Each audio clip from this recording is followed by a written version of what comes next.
What is up, my peeps? This is Cisco with Inside the Dogfight podcast. If you're someone like me that enjoys a lot of nonsense, but you love learning something new every day, then this show is for you. I will be interviewing badass individuals with all types of occupations, careers, hobbies, or even backstories. Everyday people like you and I, worth listening to. We will hear a bit about their journey, perspectives, but most importantly, their struggles and how they are surviving inside the dogfight.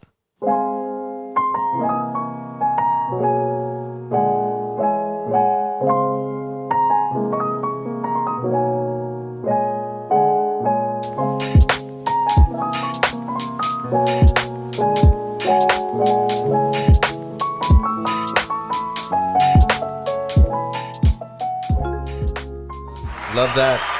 Let's go now into Uncle John. What's going on, man? What it is, bro, Unc J.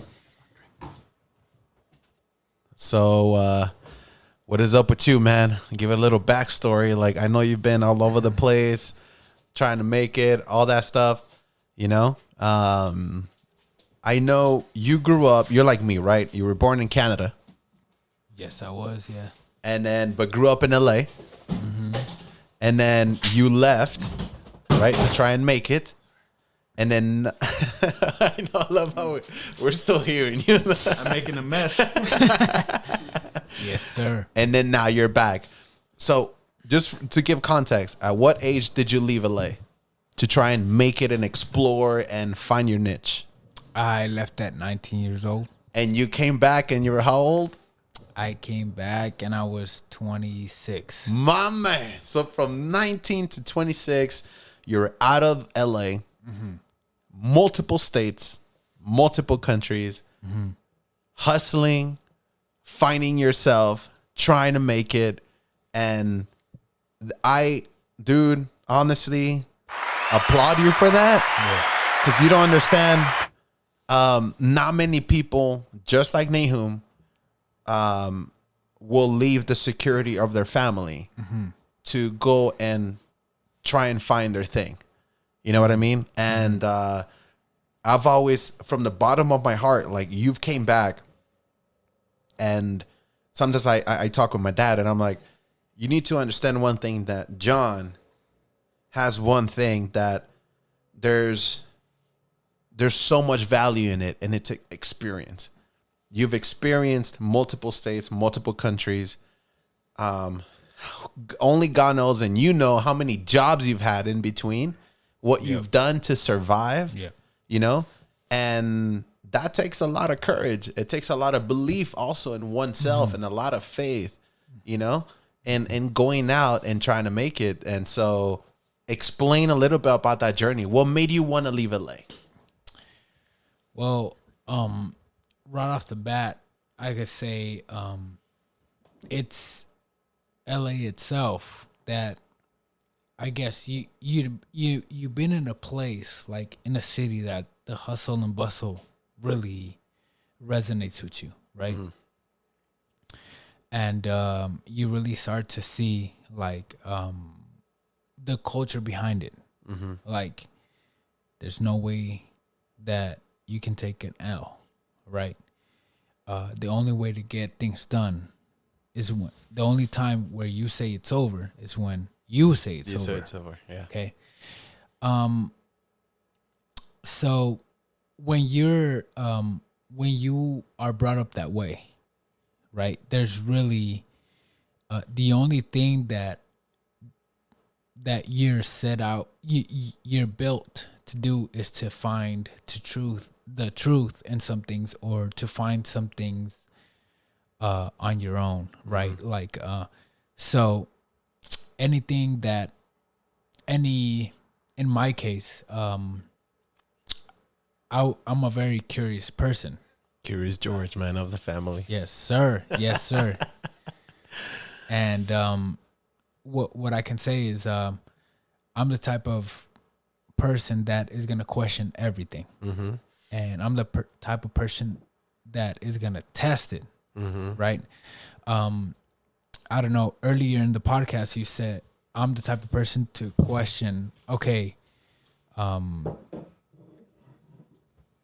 thanks. I'm the type of person that's gonna question like, okay, why did you do this, or like, why was it worth it, right? So going back, like, What made you want to leave LA? Exactly. So going back, it was like, okay, on the personal,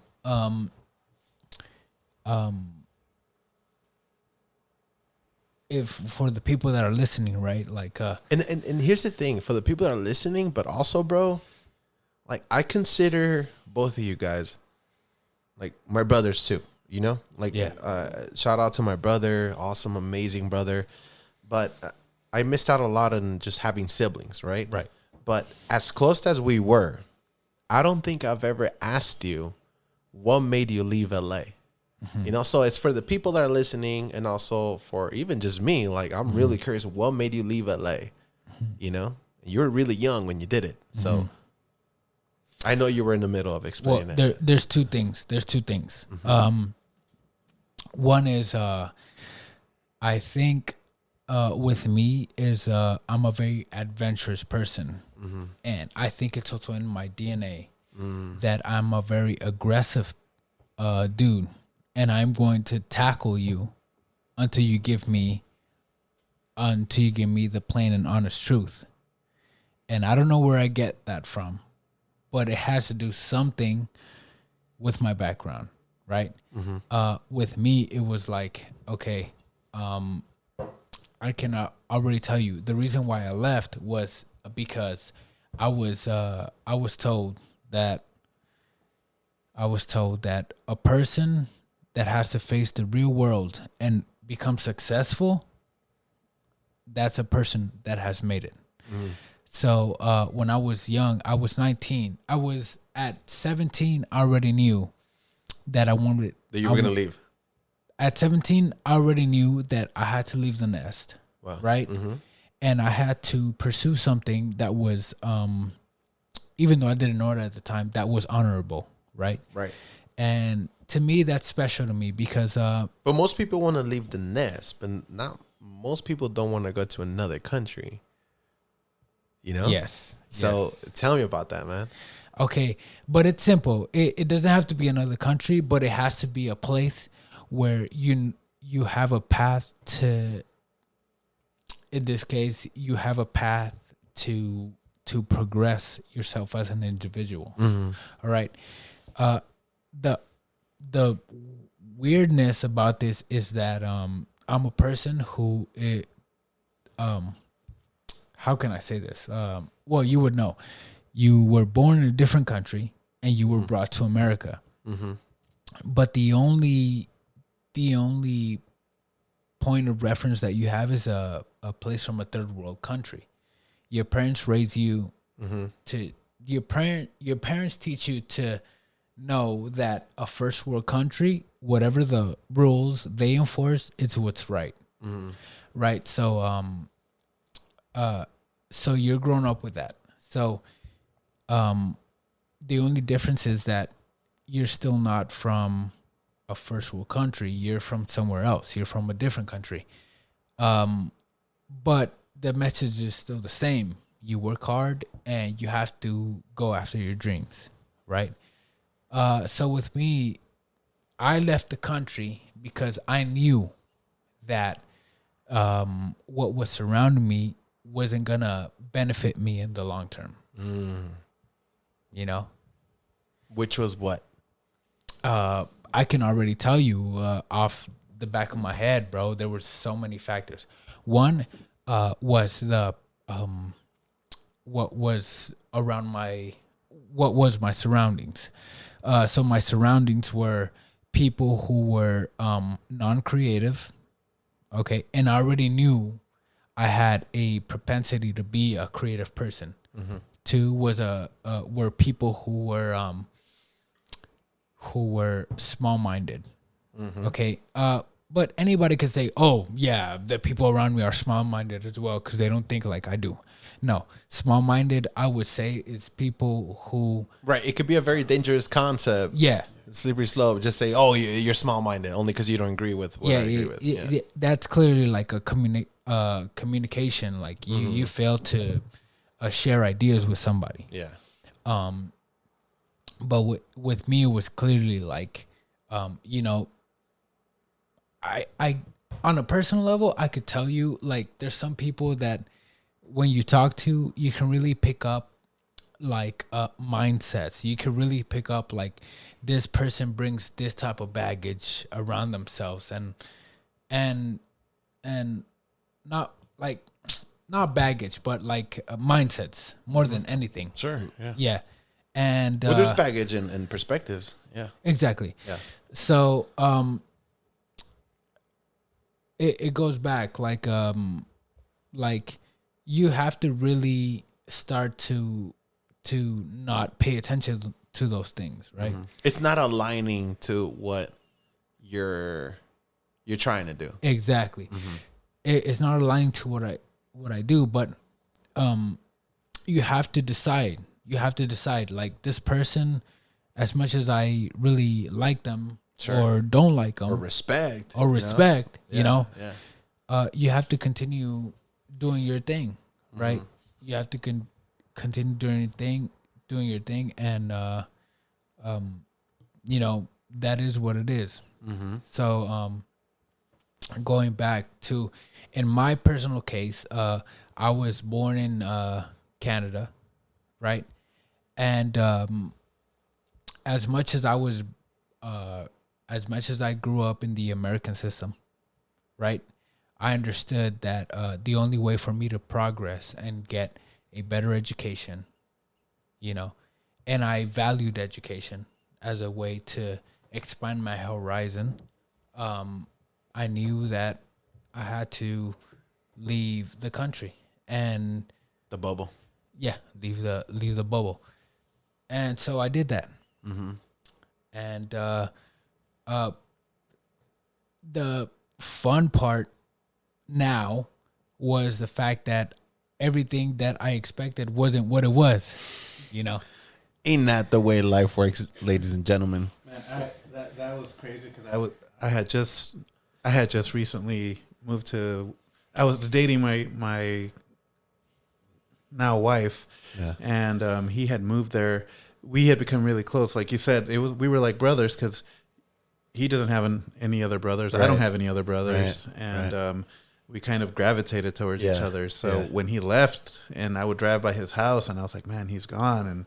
And then I was visiting my girlfriend at the time, and we ended up driving to Montreal. Jonathan had been there for like 7 months, and when I drove up to the place where he was working at, and I see him coming out with his work uniform. Oh my gosh, the feelings it gave me, man! I'm like, what the fuck are we doing here, bro? Like seeing him in Which that, takes like, balls, John. Yeah, Takes balls like, to do that. It's one thing to say this place, they all speak French, but to be in a place surrounded, the feeling of being in a foreign place. Please, explain that you went back to Montreal, Canada, which is where we were born. But understand that Montreal is all French. Like it's one of the only provinces in Canada that's all French. Yeah. That's what's crazy, right? So all my life, everybody, like, my parents told me, okay, like, you know, just to let you know, you're Canadian, right? Like, we brought you here when you were 2 years old. So I'm like, okay, you know, I'm Canadian. But all my life, they're like, okay, just remember, though, you're from Montreal, and you and your cousins, and the reason why you speak a little bit of French is because you're from Montreal. So at the time, bro, I didn't know. And the Montreal, I guess a little bit of background.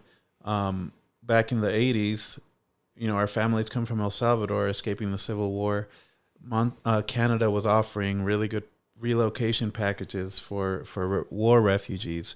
And so our grandparents, most of our uncles were there. Like me, Nahum, my family and us, we stayed in Los Angeles, but my uncles, they went to Montreal, and that's how these dudes were born there. And exactly. that's kind of giving a little bit of a background of how the whole Montreal connections. Our grandparents are still there. Our cousins are. A lot of our cousins Half are of our still family, there. yeah. Yeah, so that's that. It was kind of like a return to roots, right? Because options were limited here. Yeah. Exactly, bro. So, specifically because, like me, and Hazer still, right? We don't. Yes. We're not residents here. We weren't born here, obviously. So we're more limited, you know. exactly, bro. So, with me, it's like,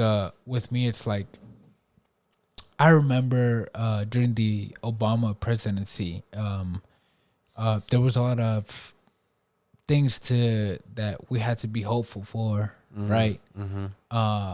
But Hope, that was his yes, campaign it was. slogan. Yes, it Hope. was. Yes, it was. And I remember those days. on my 17th year, I was graduating from high school, and I remember that my senior high school, I was talking to all my high school friends, and the biggest thing was like, what were we gonna do once we were done with high school? Of course, $1 million question, baby. Yes, of course. And I have to credit Americanization, like American culture, for that, because it's like it gives you the mindset of like, okay, What's next? Yep. And get ready and be ready. Preach it, baby. Yes, Preach this is probably some things that my parents could have never taught me, you know. But the reason why I left Cisco, it was the same issue in itself. Okay, what is next? Okay, so I had to outweigh my options, bro. Yeah. Calculate a risk. Yes, my parents brought me here. Yeah. Okay, but they did it in order for them to survive. And for them to survive, they did what they had to do for our family to be safe. A man's got to do what a man's got to do. Exactly. At 17 years old, A man's got to do what a man's got to do. At 17 years old, I'm like, okay, I want to do my things for my own. And if I didn't have those feelings, then I wouldn't have considered myself to be ready, you know, for the world. Yeah. But I gotta say, my parents raised me to be ready for the world is about to throw at you. So the reason why I left is because I was not bred, and I wasn't raised for complacency. Oof. You know. Hold up. Cheers to that, gentlemen. All I knew is that that I was young. All I knew is that I was young, and I needed to keep the machine going, moving forward. Your life moves in one direction. Yes, forward. Exactly. And so at that age, at 17, 18 years old, I already knew that my parents had given all they could give, you know, and I was ready to go at it. Christopher Columbus style. Yes, sir. Let me go explore. Yes, sir. And for a lot of people, they could say, "Oh, it's simple. You're gonna encounter this, encounter that," but that's not for me. That's for you. If you know that, great. But for me, it was for me to find out, you know, and for me to prepare, whoever was going to come after me, right? To face whatever you had to face. Exactly. Exactly. And so what I encountered was not at all what you expected. No, it wasn't, bro. No, it wasn't. No, it wasn't, bro. I know, like I'm telling you, like this is only a preamble, bro. Which look, so far, I don't know if you guys agree, gentlemen. I'm gonna publish this. This is really good. I was thinking, like the structure kind of presented itself, and I was like, I feel like we could do a way better job if we kind of sure take things, but the reactions to us learning about a lot of our backgrounds that we didn't know before. Yeah. There's a genuineness to that I feel like even with John, like seeing, having seen him experience that a little bit, like I didn't have insight into that, what was going on in his psyche. Exactly. Like, so look, and just by the way, like there's gonna have to be another episode with just like, Nahum and follow up, like, bro, because I know there's so much to unpack. We can get specific with stuff. Like John's an athlete. Heck like, yeah. Like I want to pick his brain about and another one with like, you. sports. One episode, because I'm noticing one episode for all three. Like it's not enough. You know what I mean? So we're gonna have to do one on each one and really dig in into your dogfight. But just a little background. So you moved to Canada. Mm-hmm. Yes, bro, and I moved to Canada. What does Drake call it? Big Six. The six. Okay. That's just Toronto. That's Toronto. That's just Toronto. So, how can I say this, bro? Like, okay, I can say it in I'm gonna go about it the American perspective. So you think about, okay, I go to Canada and it's the six, the way Drake calls it, and what is the American perspective? It's Canada is very much like America. Okay, so that how different can it get, right? North America, right? It's another state. Sure. Thank you, bro. Thank you. So yeah, how different can it get, right? But what you fail to realize is that Canada is not America.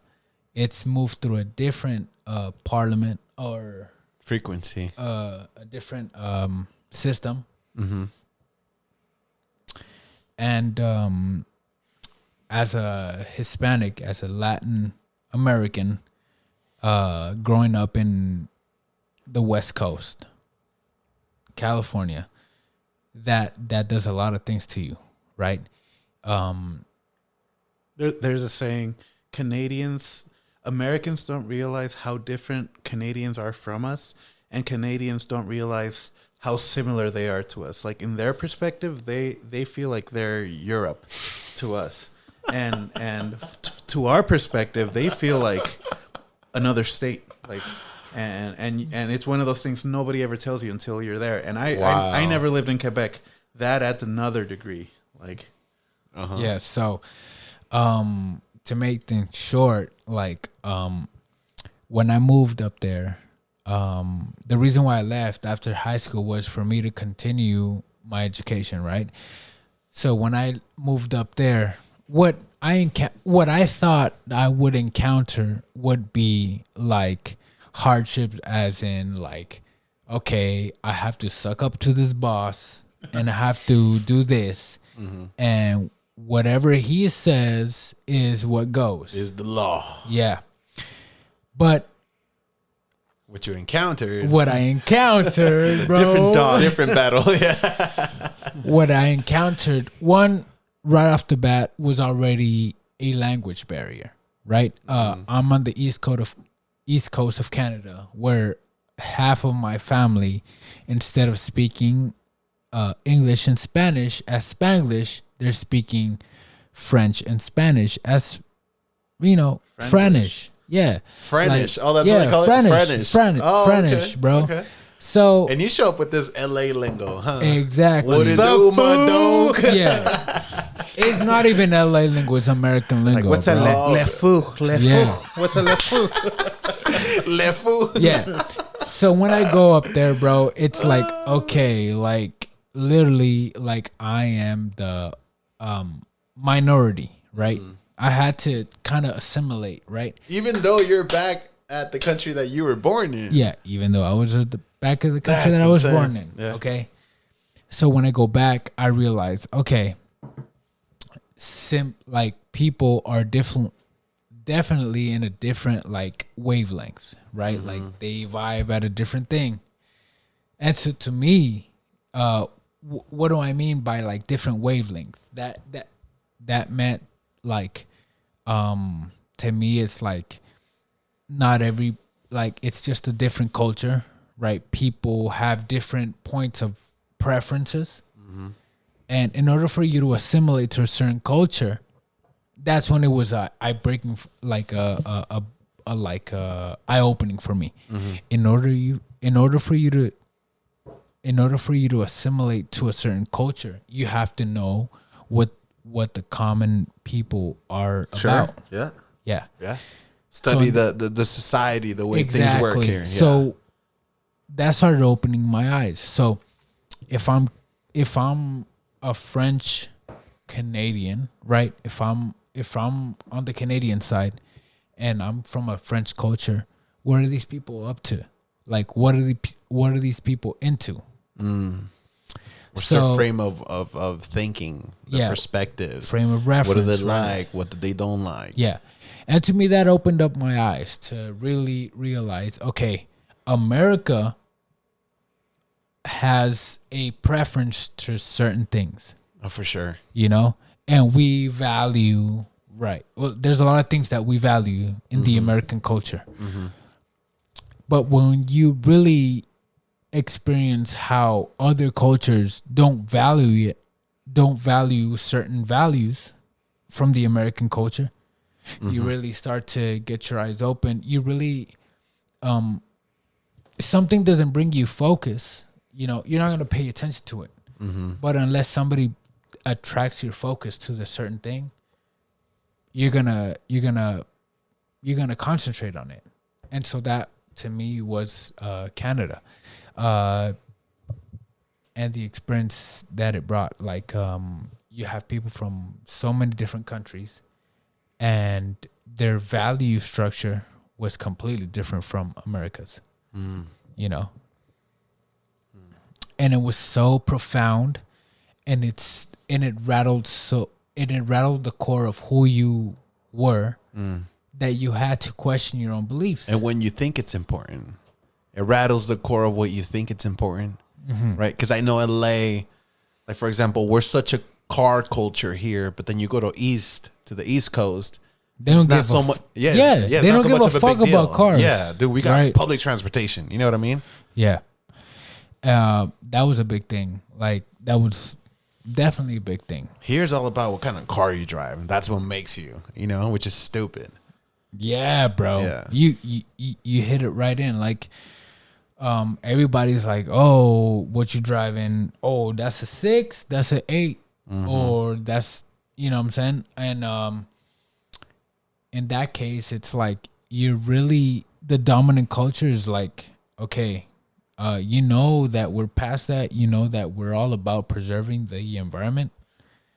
You know, so you come across a lot of things that you're just like on your day to day, you really don't have to tackle it. Like, you really don't have to assert yourself that this is your belief, right? Like, you believe, let's say in California, you believe like, okay, that having a good car, you know, is really beneficial to you.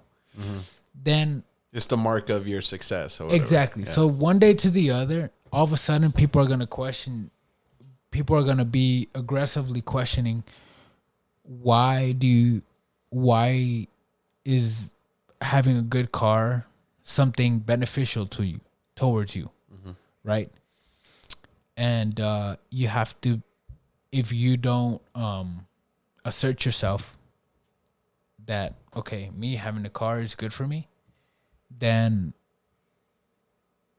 people are going to challenge that. And you're going to, to me, it's like when you travel, you have to really be, if you don't assert yourself, then you're going to be immersed into what they think. One of the things I remember that you were struggling with, and like an example of this difference in perspective is, here it's everything's, America's known for being a melting pot of cultures, right? Like, we're we assimilate really quickly. Like the Hispanic demographic quickly assimilates into American, and 2 generations in, it's like, you know, we're very whitewashed. Canada, it's more of a multicultural entity that tries to preserve the cultures. So because of that, all of the cultures hang out together. So the Muslims hang out with the Muslims, the people from India hang out with the people from India, the Asians stick to their own bubbles. And yeah, there's assimilation that goes on because of school. but it's not as pronounced as in the U.S. They still try to preserve those little circles and the Quebec, the French culture as well. So one of the things I remember you had issues with was you here in the U.S. you floated from the band, the art, the high school marching band, the football players, the church. Like I said, we have so many different things, and you can hang out with all of them. Over there, whenever he was hanging out with a certain group of people or listening to rock music, all the Mexicans were like, or the Hispanics were like, "What are you doing, bro? Like, what are you? What? Yeah." Yeah, it was kind of hard to navigate that, right? Like they want once you were made a friendship, it was like, no, you're us. Like, what are you doing with them? Like, I remember you having that struggle. Yeah, it would do. Yes, like the thing about America is that we understand that what we care about, we can value, and when I left America, it's like you can value what you value, and at the end of the day, people are gonna appreciate who you are. Like, it doesn't matter what you're into, right? Like, and in Canada, it was like a little bit more stratified. Like, it was a little bit more segregated in this sense. I do want to say that it all has to do with the fact that it's different countries and the population of Canada. In this case, it's like...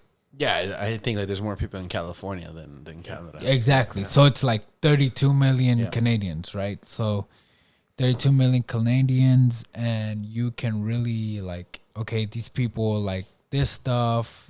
There's these type of people in Canada. But in America, especially in California, you have so many people that, you can assimilate in so many ways in California that you can't in Canada, right? So that was my mindset. My mindset is to really get along with so many people because we all have similar values. We all have similar things that we can get along with. In Canada, when I was out there, it was like, it was something that, it was a sight to see. Like, I was a sight to see, like, that I can get along with so many different type of people, right? And not sacrifice who I was. Do you think you were good at doing that because you came from LA? Because here in LA, there's, like he said, we're a melting pot. We're like United Nations. Right? Yes, so, I definitely think that, and also I definitely think that because of how I was brought up, and because of my background as being Latin American. Because as a Latin American, you can really, you have no biases, right? Like, everybody knows what a Latin American is. Like, they're not from Europe. We're definitely not from Europe. And we're definitely like, as a ethno, like a ethno, what's the word I'm diaspora.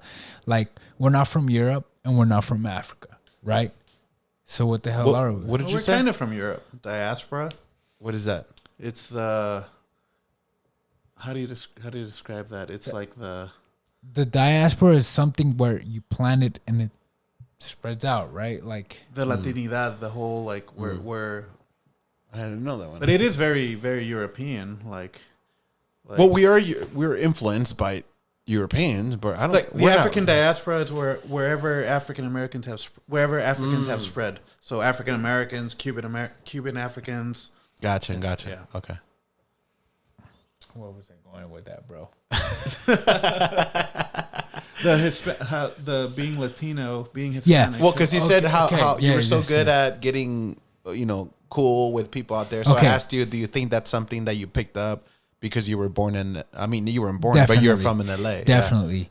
Yeah. Okay, so it's okay. So I would always bring it back to the collective consciousness as a Latino Americano, Latin American. A Latin American who is he, right? Like, to me, it's a person who is very in touch with his Hispanic roots, but is like, he understands the American culture. Right. Right. Okay. So what does the American culture mean to a Latin American? It means that you assimilate and you know that it brings you a positive future. Okay. As a Latin American, you understand that there's a lot of good things that your culture brings, and you can still bring them with the new world, right?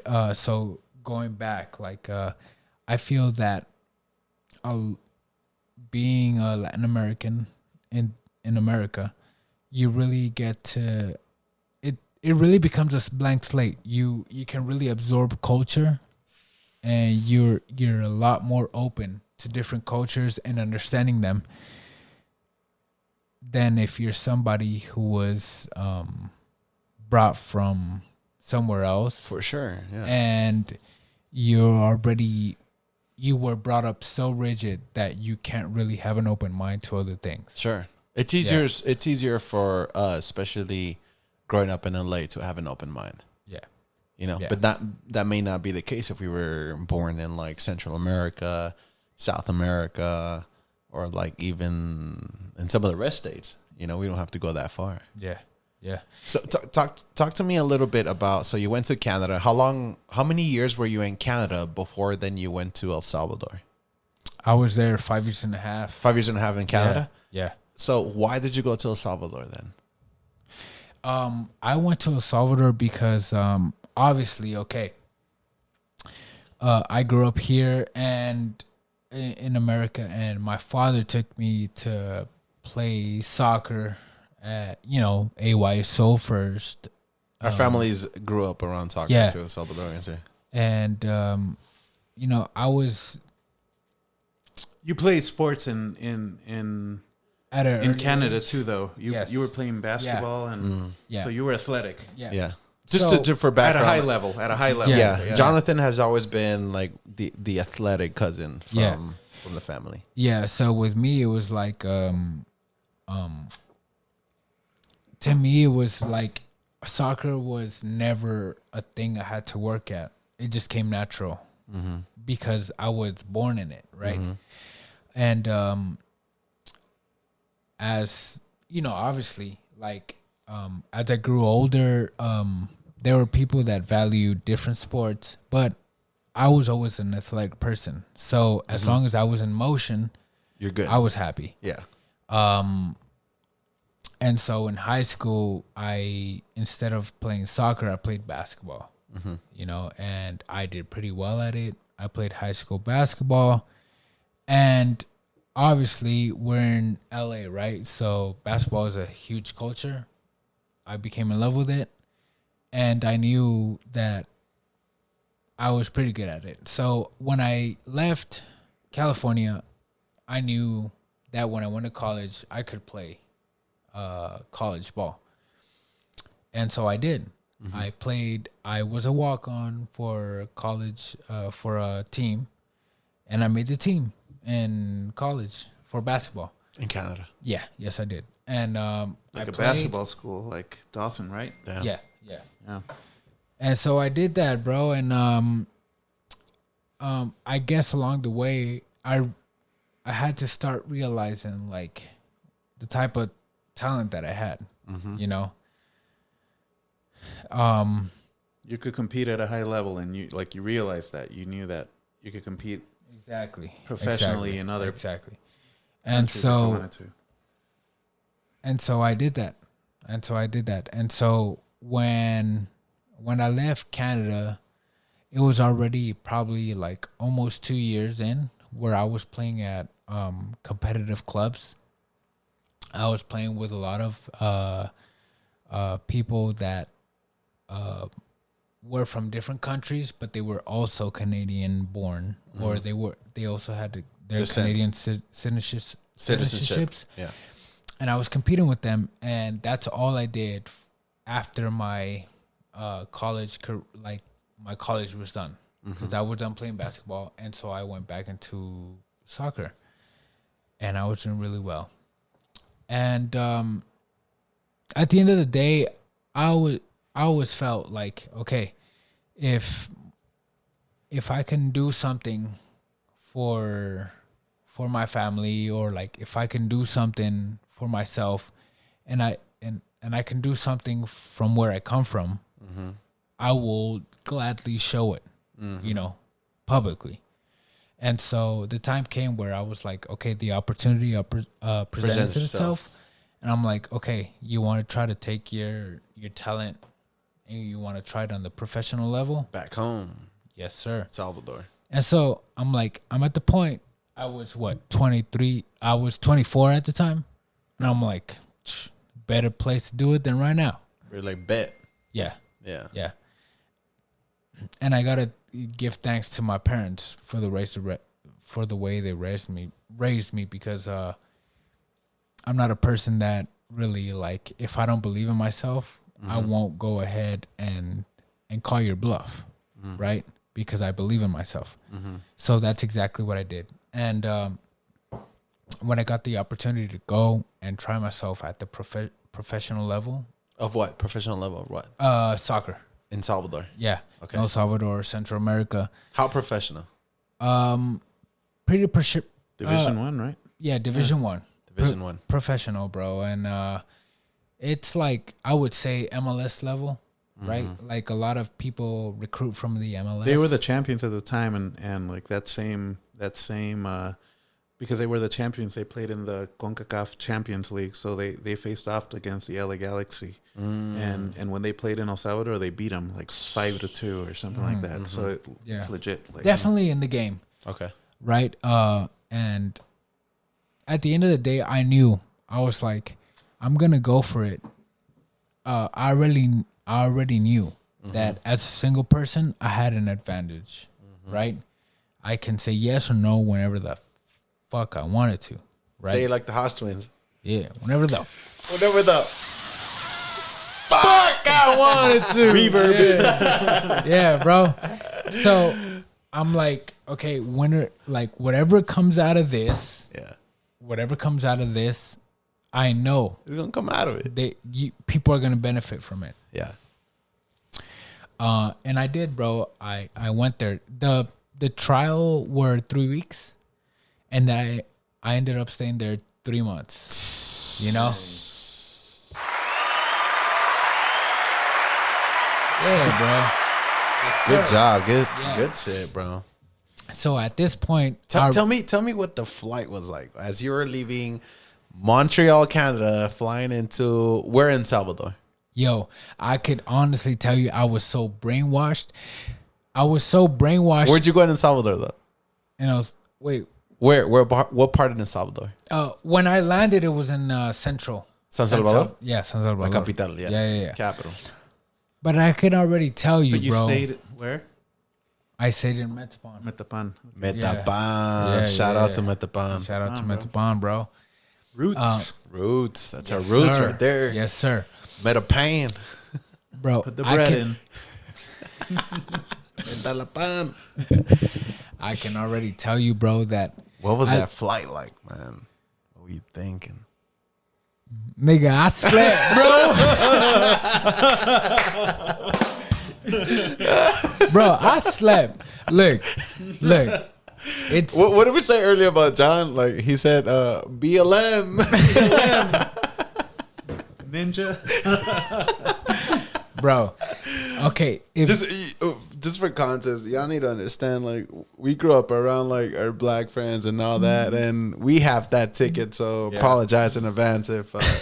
When we were growing up, we had a black card. Yeah, it's such a part of us. So yeah, continue. Yeah, bro. So what I'm trying to say is by the time I got to El Salvador, I knew one thing that in order for you to make it at a high level, yes, you had to have talent. Yes, you had to have skill.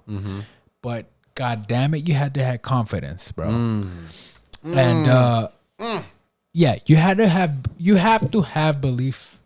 You have to have belief in yourself. Almost an unhealthy level of belief in yourself. Yes, sir, you do. Because like the Trump level of belief. The biggest crowd you've ever seen. Best president. Love it. yeah, bro. I love his confidence. I'll tell you that. 3 terms. Look, bro.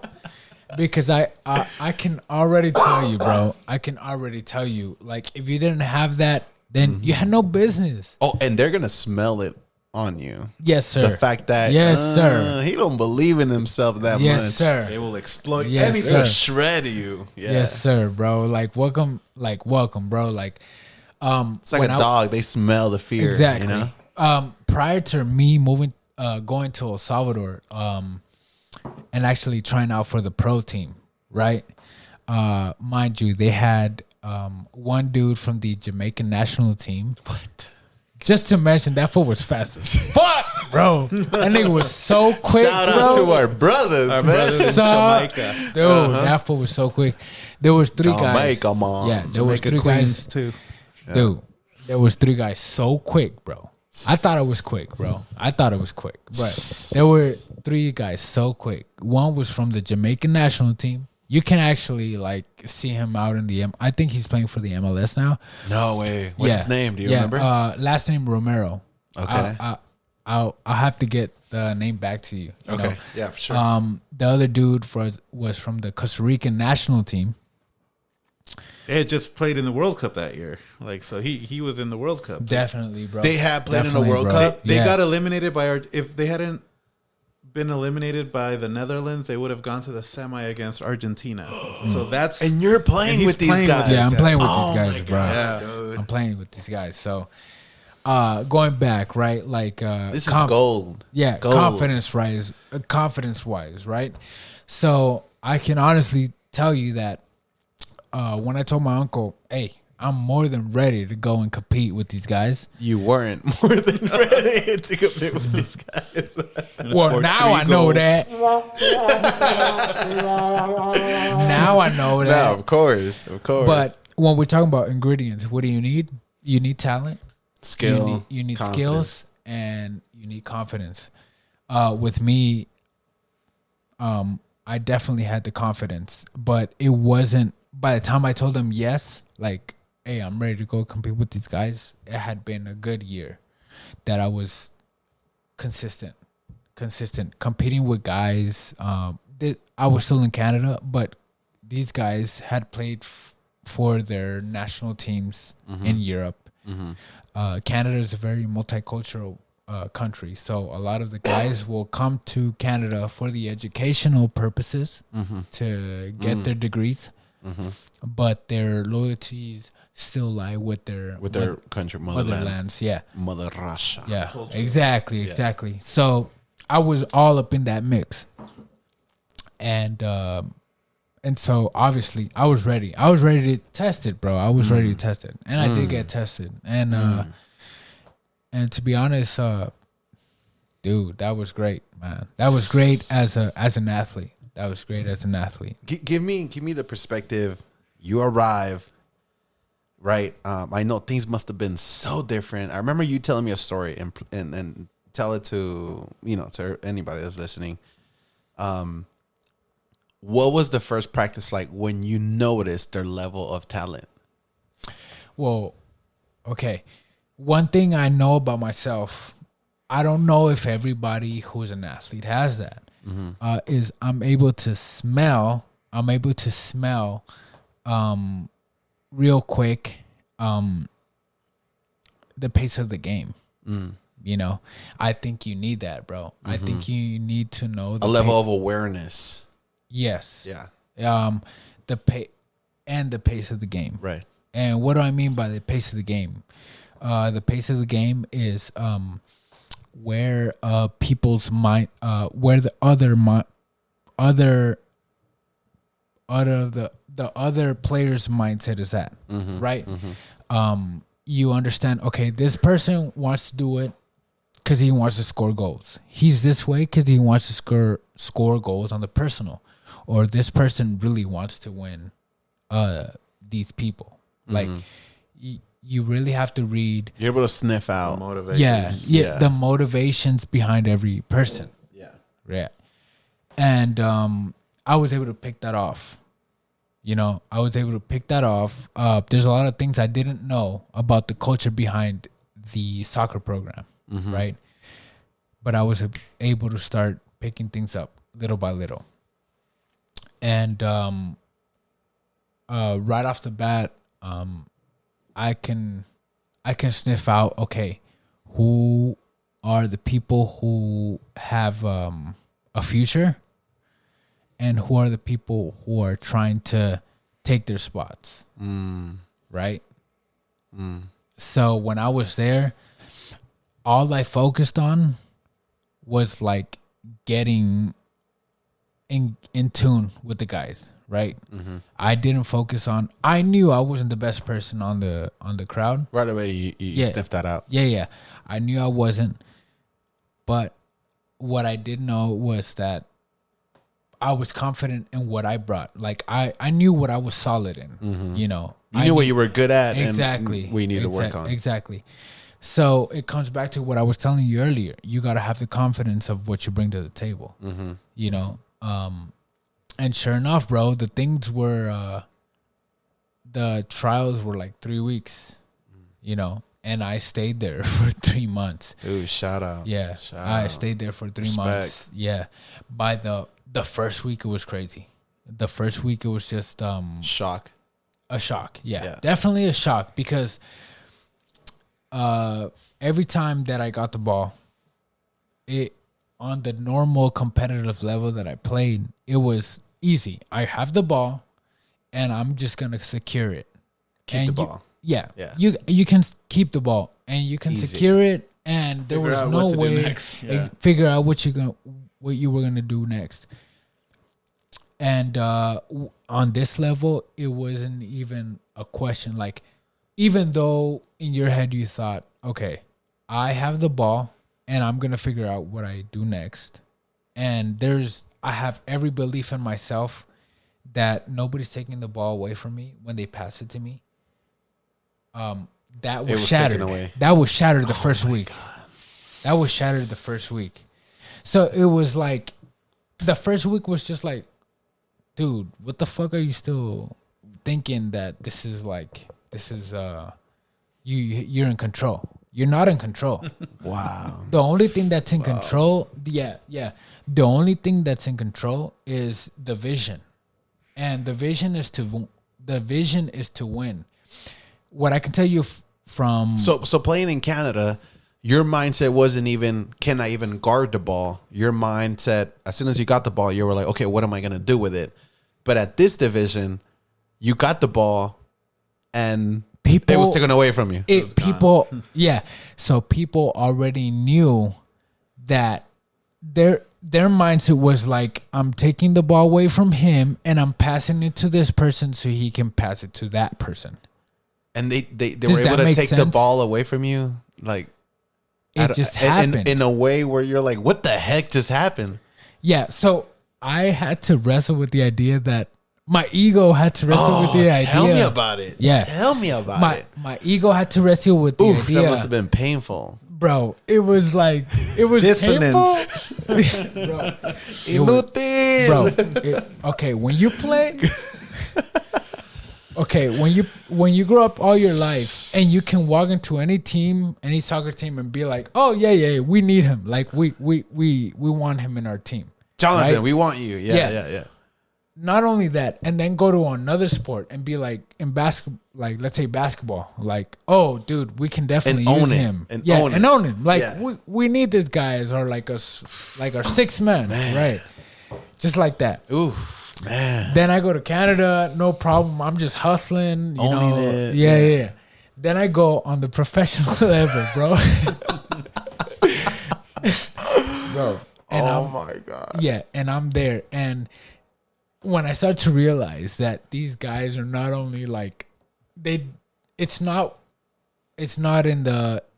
like, okay, oh, this guy has the ball, let me try to take it away from him. And if I take it away take it away from him, cool. No. The style of game, the style of play is like, when I take it away from him, he's going to pass it to this guy so he can pass it to him. So they had the whole, before they even, like, taking it away from you was a given. They already had the three, what they were going to do with moves it. ahead. Yes. Like, Wow. So they were already positioning themselves based on what the third guy was going to do. Bro. Wow. And I can tell you, now that I play at a city league, right? It's just different, bro. It's just different. Like, I came back here and now I'm like, dude, like I have clarity of how the game is supposed to be. But that's because I was playing at this professional level. Which I gotta reinstate or elaborate or make a statement of. Not many people even get that opportunity. They don't, bro. You know what I mean? And so I do not have to even say, like, what does it even take to, I get the opportunity to fly across the country and play with these guys? Like that is such an experience, Because I had some insight. I feel like when John writes his book, I'm going to be the ghostwriter because I remember so many details. But going back to the initial tryout, I knew because we have. My dad knows people in the team. We knew other people who were also doing the initial tryout when he was trying on. And I think there was like 15 other, kids who had played their whole lives. And they didn't even make it past the conditioning. Wow. The conditioning, the physical fitness. And they had like 2 or 3 kids. Hey, you guys are ready for this. You guys need to go. Come back another day, work on your fitness. He made that filter. He went through that filter. I was top 5, like out of like 30 something. Tell him about your nickname. Tell him about your nickname. Tell him about your nickname. Thank you, bro. What's your nickname? So, okay, I'll get there. Okay. I'll get there. Yeah, bro. Okay, so. Just to finish off the experience, it was that what you guys were saying, like this, it wasn't a matter. It wasn't like, okay, if I get his ball, I'm going to do this, I'm going to do that. It was a matter of fact. I'm going to steal this guy, the homie's ball, and I'm going to pass it to him so he can pass it to him. So, mind you, that's the game that's going on at the professional level. It's like, to end it for y'all, it's like everybody knew their physical limitation, right? Even though they were elite athletes, everybody knew their physical maxes. Mm-hmm. So they knew what they were capable of and what they were not capable of. And what to exploit. Exactly, bro. Their physical limitations, and a lot of people, a lot of like normal people, they can't really calculate that because they don't know their physical limitations, right? So like NFL players, they're really good at that. So that's what I experienced. Like NFL players, like, oh, I can run a 4.40, so I can get that ball. And I can dish it out, I could dish it out to these people. So that's what I experienced. These people were so they were so intelligent about what their physical limitations was, and if they had any, because they were so athletic. That's what I experienced, And to go back, bro, like my nickname, bro. Okay, when I got there, I don't know this, by the way. Dude, Salvadorians are savages with nicknames. Don't let your guard down. Like you bring a stupid sandwich to work. That's gonna be your nickname. Like, hey, dude, egg sandwich. Look at this egg sandwich. That's your nickname. Like, so I go there, right, and throughout the whole experience, I try to be as native as I can. Right. My parents raised me to be Salvadorian, person from Central America, and I would say, hey, I'm very much Central American. But it's not until you're raised Central American that you go to a place where you've been brought up in Central America that you notice the difference. I'm not Central American. That's where you notice. Yeah, exactly. Yeah. That's the feeling. We consider ourselves here Central American. Central American. Yeah, but they'll smell you out. Till you go over there. Yeah. So my whole concern was, okay, the less they know, the better. Because I don't want to bring certain type of energy or certain type of attention. Yeah. But what Nahum was saying is, through all these trials on the professional team, at the second week, they wanted to do a fitness trial. This is where I did really well, because, I am an athlete and I had been training for a while. I placed top 5 in out of 30 something, but it wasn't easy, bro. And, it was one of those things where I was like, it brought out my inner demons, to really pull through. Yeah. And that's when, on a cultural level, I had to give myself away. You were pretty silent up to this point. You're not talking too much. Yeah, I'm not. They don't know where you're from. Minding your own. Yeah, minding my own. They don't know a very anything silent about person. Exactly. Just low profile. And the guys, they see me and they're like, this guy is strange. But he does look Hispanic. But okay, benefit of the doubt. But we got questions about Yeah. Benefit of the you doubt. could pass as anything. Yeah. Benefit of the doubt, this guy's probably Mexican. Because I did get questioned. Shout out to my Mexican brothers. Yes, sir. They're like, oh, what part of Mexico? You're from the north? I'm like, and when they mean north, it means Mexico. Yeah, not America, Mexico. But when these trials came, I placed really good. I placed 5, within the top 5 of 30 something. But they were so hard that I remember one of the trials. I really just I just had to cuss out the end of the drill. I was like, God damn it, what the fuck? Like this, right? Like the LA homie came out. The LA. Yeah. Love it. Bro, why'd I say that, bro? Why'd I say that? If I didn't know my peoples. But, bro, the moment I said that, it's like... People's antennas were like... straight up. Yeah, they learned everything they needed to know. The people from Honduras, the people from El Salvador, Guatemala, everybody, they just picked it up. Nah, this nigga ain't Mexican. This fool is from the United States of America. Yeah. United States of Michael Jackson, baby. Yeah, straight up, bro. Straight up, bro. Oh, man. What was your nickname then? Oh, bro. Dude. I think what saved me is the fact that, that's another story, all right, All right. But they're like, because at the end of the trials, I'm like, God damn it. I had a cuss in English, right? What'd you say? I was like, God damn it, this shit is crazy. What the fuck? And then after that, people were like, what the? Bro, everybody was just looking at me and they're like, yo, this homie did good, but he's not from here. He's not entirely one of us, right? Yeah.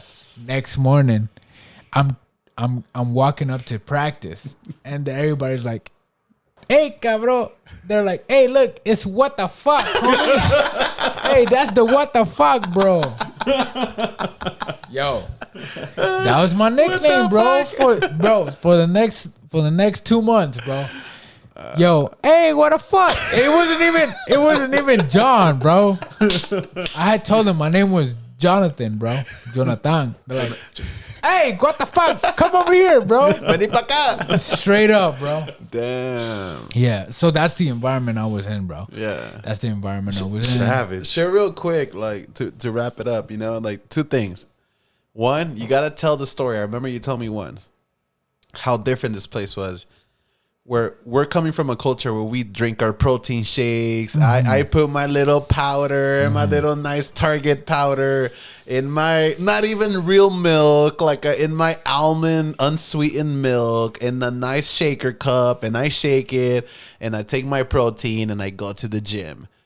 And I remember you telling me a story about like you needed to take some protein, and then something about some like yolk or something like that they drink.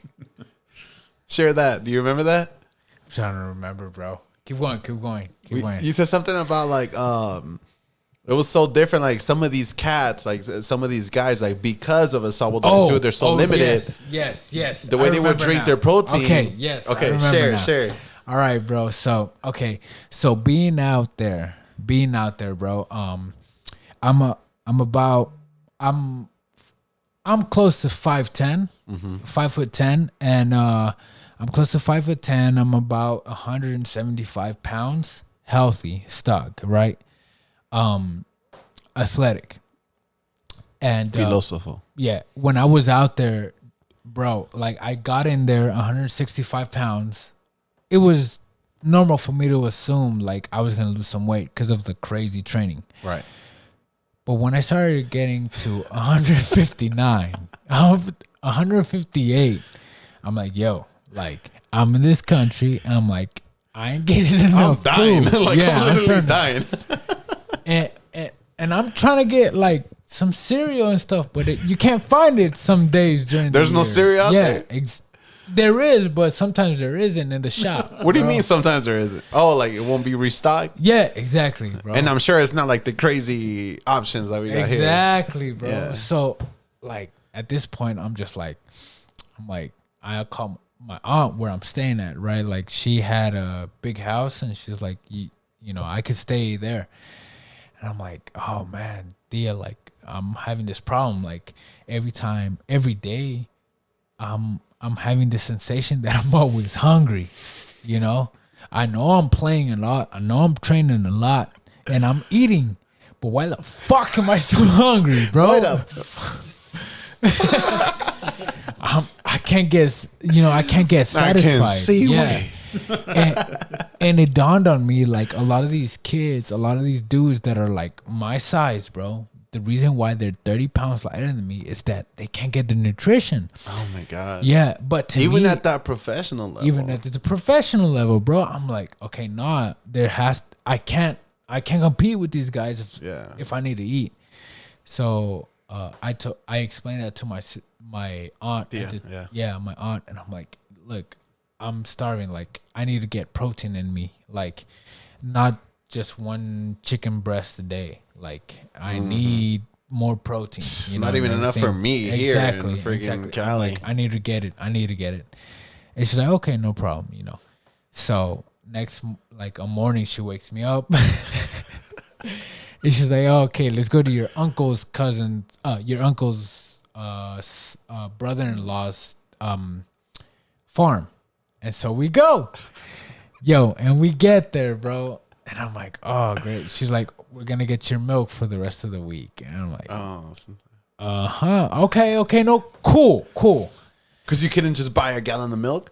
Because it's not the same, bro. It's like the milk is like, I don't even think they sell gallons. They sell liters of milk, right? But it's not the same thing. But then she explained to me, they're like, look, there's a lot of guys that they're very into like athletics. They want to go to their gym goers, right? The gym goers and the meatheads. Yeah, meatheads, let's say. But the way they get their protein, they bulk up. Yeah, the way they want to bulk up is what they do. What they do is like they get whatever is left from a freshly birthed cow. Newborn cow. A newborn cow. Calf. She has to feed on a lot of the antibodies. So the placenta, all that stuff. I don't know if they eat the placenta, but I know a lot of these fitness freaks, because they don't have the protein readily available from our countries, they'll go to these cows that have just had freshly given birth. Yeah, freshly given birth. and they'll feed off the colostrum and the milk and the antibodies that they give to the newborns. That's how they bulk up. That's how they get their nutrition from, bro. That's their creatine. Dude. Exactly, that's their creatine. So that's where I was, bro. And clearly, like, it's nothing for them, but for me, it was an eye opener. Now, fast forwarding and to wrap it up, we're back now in the States. Uncle John's trying to pee. We're like, dude, I'm trying to wrap it up with you. God damn it. 1 minute. All right, he's got to go. We're gonna plan out the drinks next time. Yeah, absolutely. Man, that makes you appreciate American options. Like, I'm like, seriously, just go to GNC. Like, yeah, like me. Like I got the creatine, the protein powder, different kinds of protein powder, different types of milk, and we forget. It's just like the bobo. You know, we think that everybody has this amount of options. Yeah, everybody is exactly has our views, our perspectives, because we don't have to think about it. It's just default. And then you hear about this, and it's like going to cows. Yeah. That's just crazy. Yeah, like no, I don't think we realize like the privilege of we're hungry. Like me yesterday, didn't almost like eat all day. I got home and I was hungry, and I'm like, all right, I'm gonna go get some pho. Yeah, you know. And a couple years back, that wasn't even like I'm hungry. I have to go grab a bow and arrow and hunt. I know. You know. So, but yeah. So fast forwarding, Uncle John's back. Fast forwarding now. We're to wrap it up. We're here in LA. You're back in LA, definitely. Number one is what made you come back, and then 2, what's your dogfight now? Okay, for me it was simple, because the reason why it was simple is because I came full circle.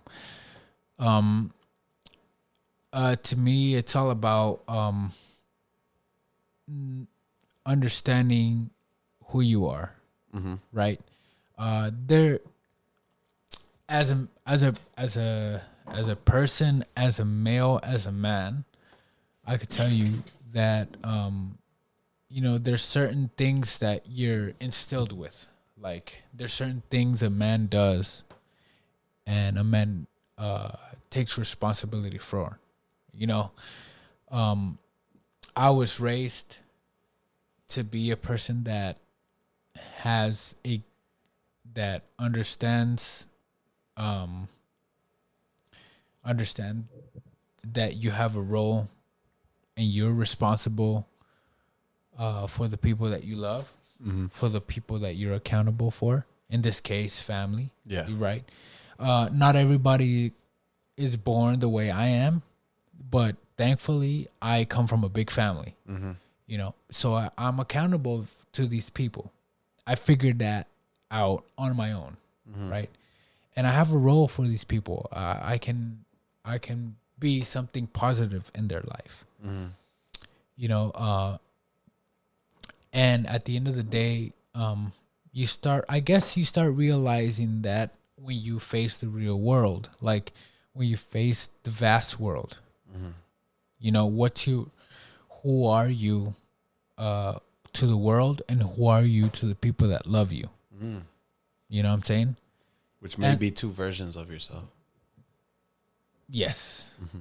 Yes. And you have to decide. You have to really come to grips. You have to atone. You have to come to a atonement that you're going to be this person for these people, and that brings you happiness, and you also have to understand, like, what didn't happen for you didn't happen. Like, if you had some dreams and aspirations, and they didn't happen, you have to come to grips with that. So for me, what made me come back, or what made me come here now, is I really understood who I was. In the sense, like, I really understood that I am more than just what I want to accomplish. Like, what I tried to accomplish and failed at didn't make me who I was. There's more to life than that. Yeah, definitely. Definitely. And it's not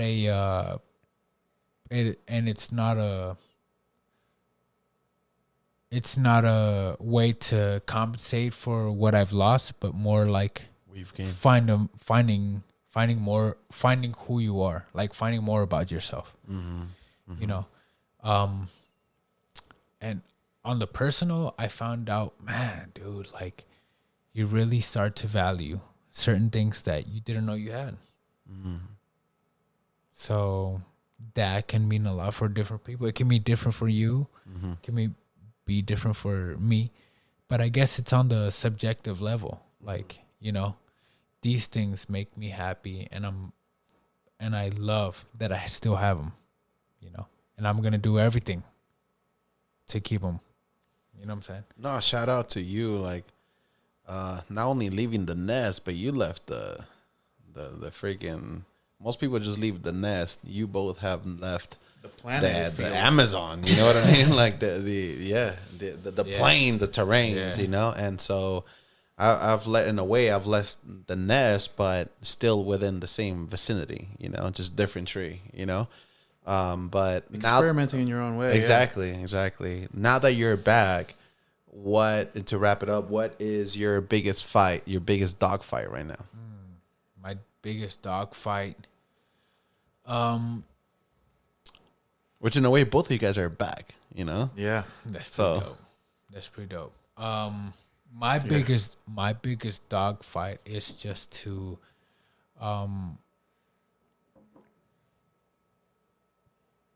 my biggest dog fight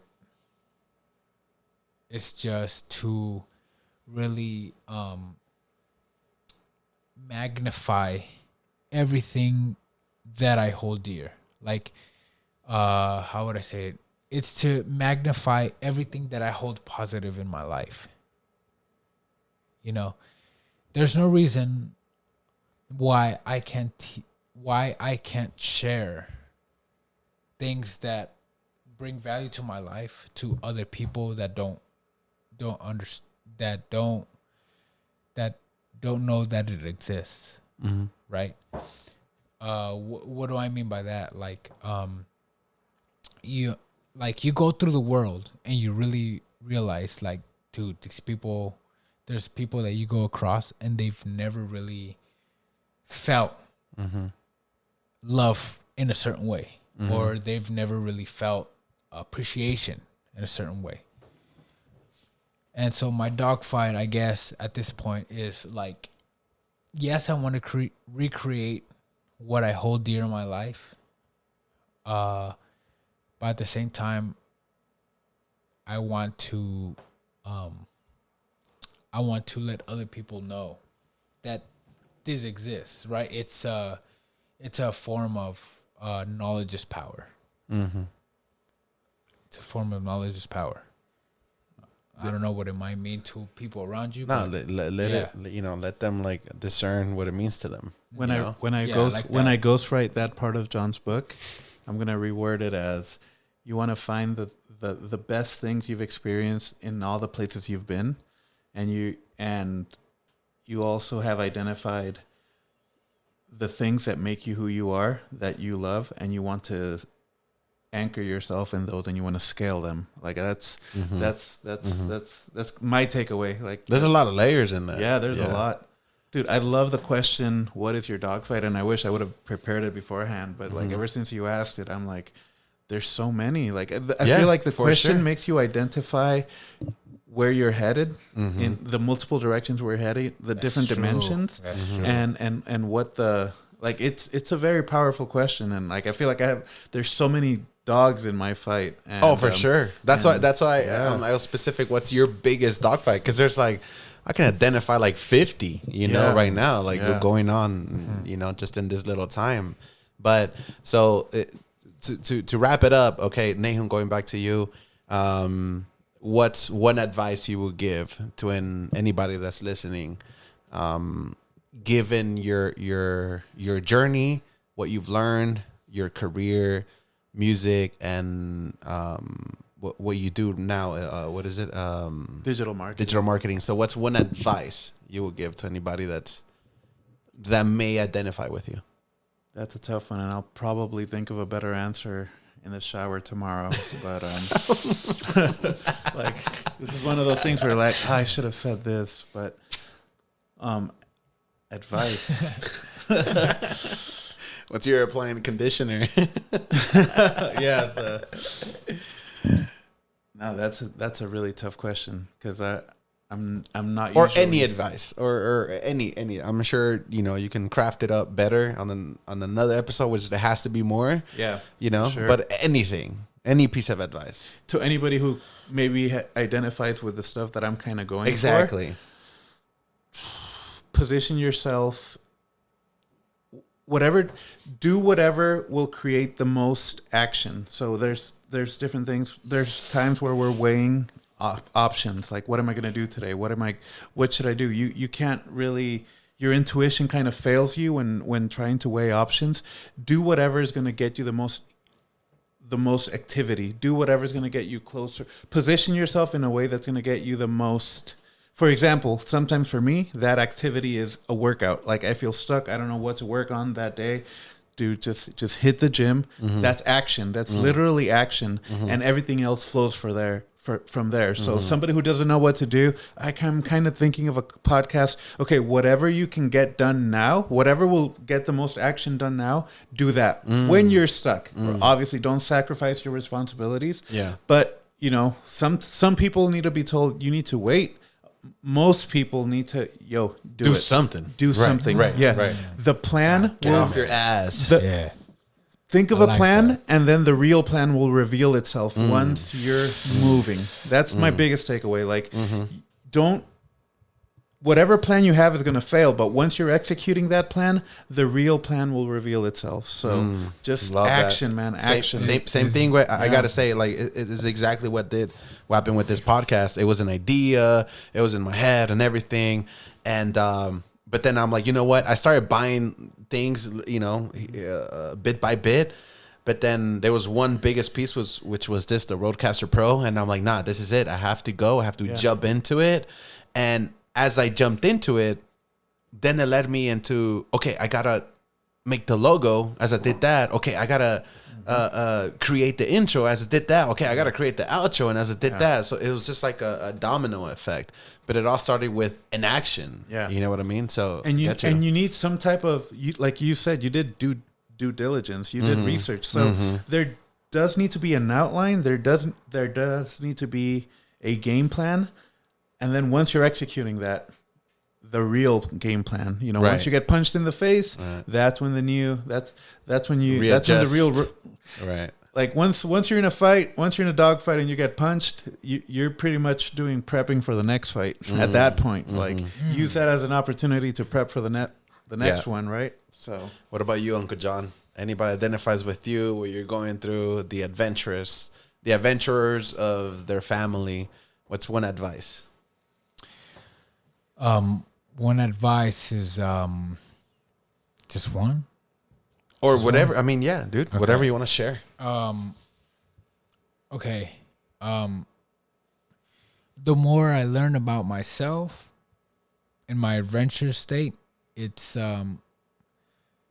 goes hand in hand with like finding out who you are, right? And it's always been that for me, finding out who I am. And it's portraying itself in my adventure side, whatever I get into, right? But at the end of the day, it's like the why.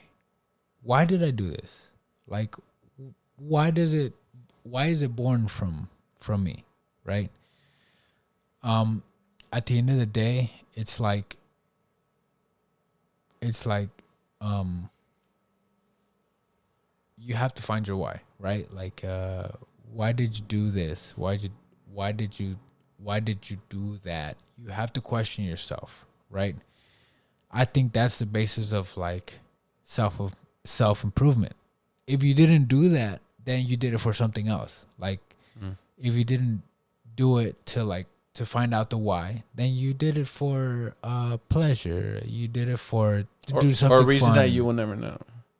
Yeah, just to do something fun. But if you're me, there was something that called you there. There was something that called you. You can't explain it. And that's life.